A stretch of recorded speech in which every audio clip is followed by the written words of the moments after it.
জি বাংলার জনপ্রিয় ধারাবাহিক ইচ্ছেপুতুলে কিছুদিন আগে হয়ে গেল জমজমাটি পিঠেপুলি উৎসব। শীতের মরশুমে এই পিঠেপুলি উৎসবে হাজির ছিল ইচ্ছেপুতুল ধারাবাহিকের সমস্ত অভিনেতা ও অভিনেত্রীরা। পিঠেপুলি উৎসবে সবাই মিলে কিভাবে আনন্দ মজা করলেন দেখে নিন।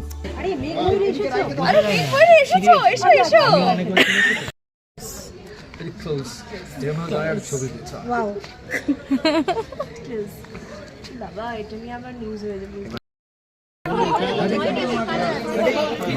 Yes, yes, মানালি, আমি করে দাও।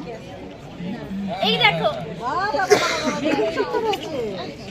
আচ্ছা, এটা পোস্টে ডালটা বেটে দাও। Yes, Manali, relax. এই যে নাও, ডালটা দাও, দাও। রেডি। বলছি নীলকে কি দেয়া কাটবে? নীল একটু পরে ঢুকছে এখন দেখুন কোন নীল ঢুকছে ওদের ভিডিওতে পরে ঢুকছে আমাকে কিছু করতে দাও দেখে না রেডি রোল ভাই চুল কেটে দিয়েছি নিচে পারছিলাম না চুল নিয়ে